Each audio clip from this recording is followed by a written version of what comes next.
Hi, I'm Mallory Cash. I'm here at the Cancer Resource Center of Western Maine. I'm here with Tim Coffrin. And Tim is an experienced Maine guide. He's an author, a musician, a boat builder, and a cancer survivor as well. Welcome, Tim. Thriver. Cancer thriver. I told you I'd say that today. Yes, that sums it up, yeah.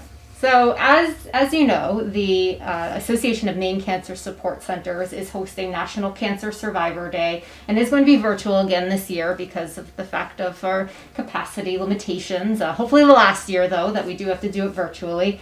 And we, of course, want to recognize and celebrate survivors and thrivers out there in our community and raise awareness of challenges that many of you face at the beginning of treatment, during your treatment, and even after treatment. So I understand that when you were first diagnosed with leukemia, you faced a really hard barrier that most cancer patients might not actually experience. So tell us about this. Wow. Didn't see it coming. I bet a lot of people identify. Thought I was having a heart attack, and suddenly I'm in Portland. So it happened pretty quick, 5 days. 5 days from first, diagnosis. How it changed, I live alone. I'm on a mountain. It's a tough place to be anytime. And now I'm committed to a 9-month regimen of being in town every day. And I'm not used to that. The biggest one was the lack of internet service, cell phone service, broadband. In my area in Albany, like anybody out there, you don't have that stuff. Mm-hmm. So staying in touch with the docs and the nurses and the staff and all that was probably the biggest thing, because there's a lot to talk about initially. And going home alone after chemo, they're kind of concerned I was okay. Nobody knew till morning when I showed up. Mm. So that was hard. So I didn't get to use like the portal thing, and there's ways of communicating online, and none of that was available to me.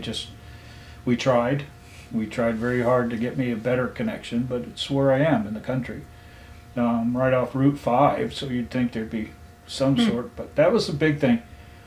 Just in the whole not knowing, like when I came in here today, I realized I hadn't been to the clinic much. Well, that was COVID.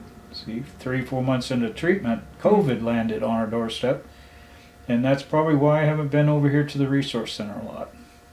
So what were the ways that you were able to either remedy the communication or what happened that made you realize, wow, this is a serious problem?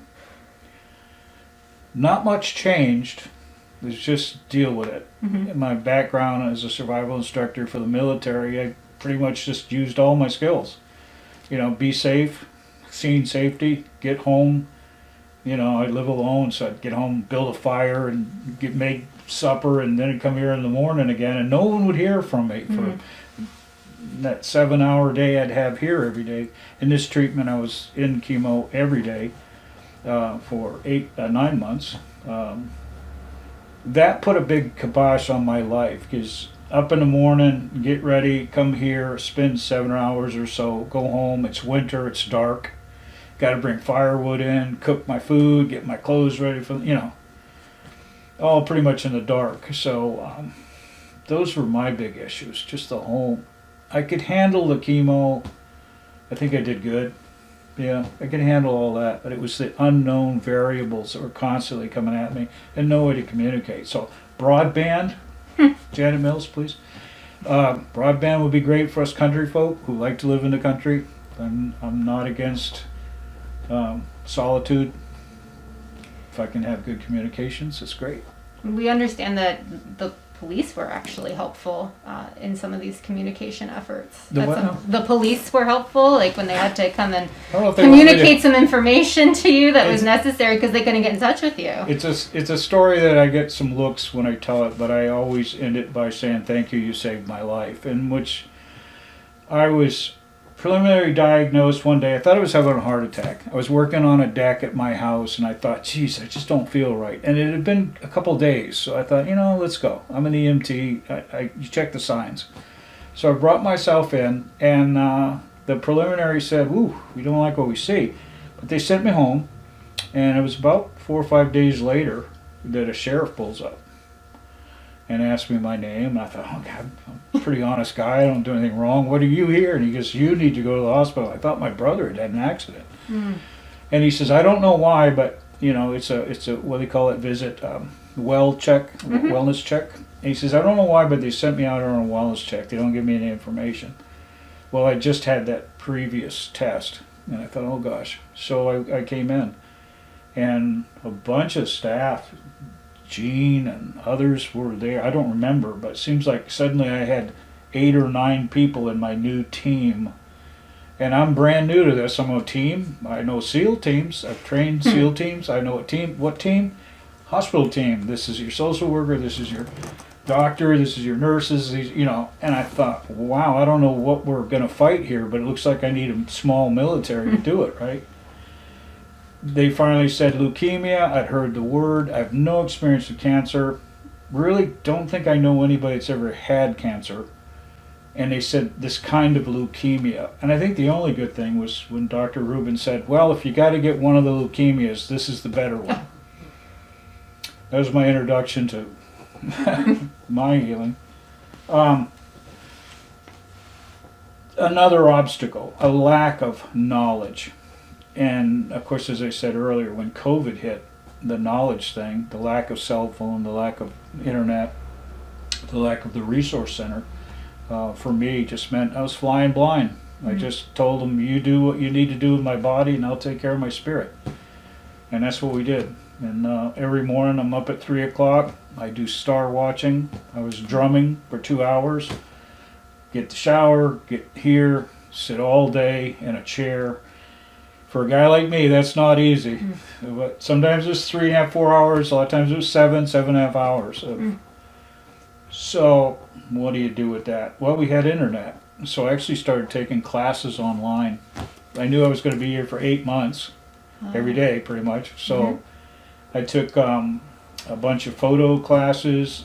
I got my drones pilot license, so now I can officially fly drones on a 107 permit and license. And I just started looking at, well, if I got to be here, they have internet.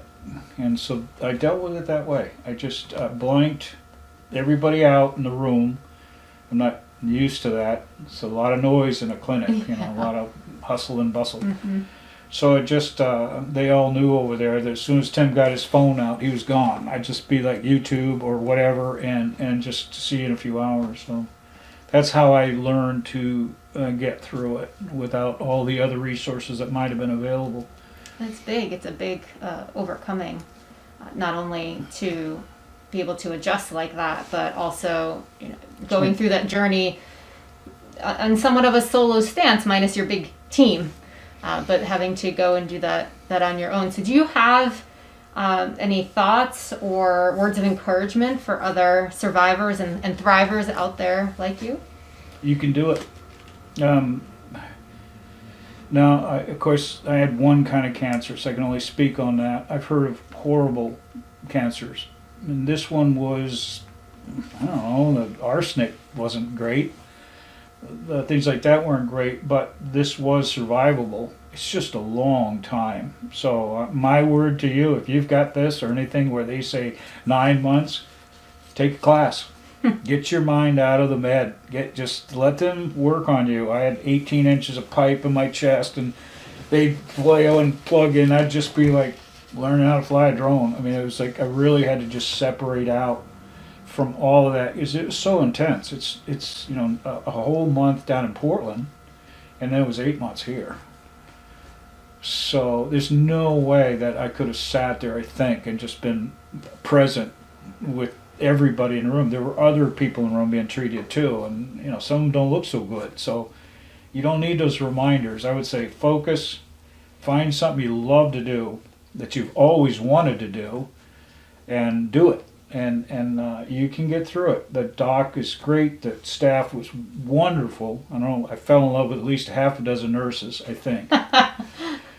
And that's what you do. I think that's what I did. You just always look on the bright side. Monty Python. Sorry to quote that, but it is true. That when I come in the morning, I had a joke. At Portland, I demanded that my doctors always have a joke for me in the morning.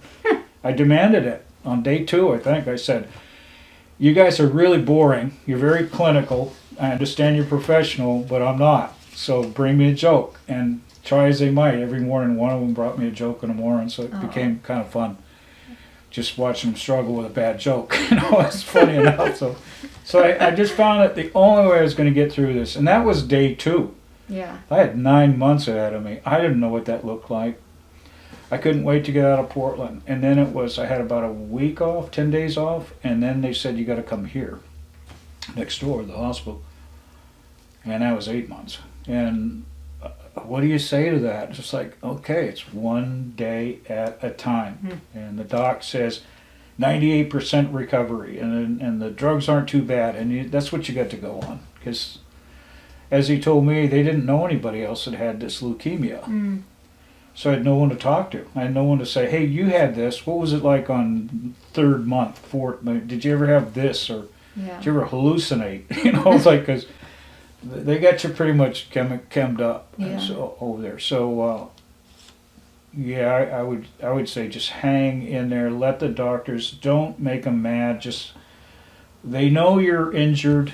They know you don't feel good. Try to bring your best smile and best joke every day, and then it gets over. It's like 10-day countdown. They all made me a nice little letter with a number on it. Day 10, day 9, we counted down, and we did all this kind of thing.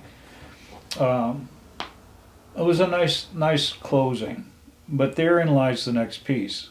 Now 9 months of intense, and now you're all alone again, back on your mountain, and you feel like blah, and everything else you learn about cancer. I guess it just didn't seem to be there. So now that we're on this side of it, and it's National Cancer Survivor Day, what does that mean to you this year? Nothing. I know that sounds hard, but my approach to this was not even to learn what this cancer's doing to me. I did not read, because I didn't have the internet a lot, but I just said, you guys are the pros. I know how to do this. I'm very good at teaching people how to stay alive. So I took everything I knew to stay alive. That was my job. That's what they wanted me to do while they worked on me. So I said, all right, I'll do my profession, you do yours. I took classes, as I said. I just really filled my life as much as I could, because, and I'd say this to anybody, if you got a void in your life, fill it, because there's dark places there. When you're not doing so well and your health is tanked, I had other issues. Family disappeared on me. To this day, I had people who couldn't handle that their loved one was sick, and their way of dealing with it was just to run. And I haven't heard from my own daughter in 2 years since this started. She was angry because I took chemo. So you have to deal with that. You're alone in that, because these people that are supposed to be your support, they're not always your support. You support them. They don't understand it. So you're kind of in the middle of a lot of different personalities, and but you're the one that's going through it. So it's like not only your internal struggle, but you've got attitude now and then around you, and you shouldn't take chemo. And I said, well, better than dying, right? Life always chooses life. So when the chemo issue came up, family members were like, you can't do that. That'll hurt you. And I was like, no, I'll die if I don't do it. So simple to me, difficult for them to deal with. So you're going to run into that no matter where you are in this thing. Well, it's been great to see how you've developed your self-care, and how you let the docs do what they do best, and you did what you knew best, and that's, I think, a really great message. I think you just delegate. That's your job. You do that. I'm trusting you. That's what you do in the instructional programs that I've taught. Everybody has a job, and you expect them to do their job. So I'm just like, I told them in Portland, you take care of my body, and I've got my spirit, and I'll deal with that way. And they were good with it, and it really worked for everybody. Really, it lightened the mood a little bit, because I told them, I trust you, and the only way healing can happen is when you trust the healer. So I'm telling you, I trust you, and that's the bridge. That's the bridge to healing. That's such a big piece. Well, thank you so much for joining us Tim, and for sharing your story. It's so important for so many people to hear, especially those in rural parts of the state. It really is amazing to hear how you went from day one to here we are now, and we really thank you for sharing that part of your story. You're welcome. I just got to give this a heads up because I didn't. Western Maine, these clinics are invaluable because I would be driving to Scarborough or who knows where to get the same treatment every day. So being that it was only like 12 miles away, it's pretty easy to do. It's huge. Mostly. So Yeah. I just got to give a heads up to these people because this is a big subject.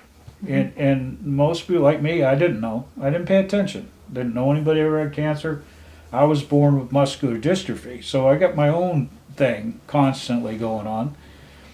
And maybe that's what helped me because I've had to deal with the dystrophy all my life, and that could be a lot of it. So I'd say hats off to the Western Maine Cancer Clinic for sure, because for having my back, big time. And any of you that are too far away from one of these, move.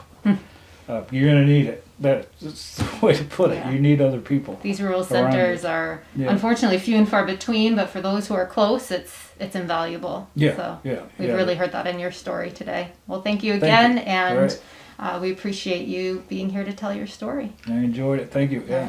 All right. All right.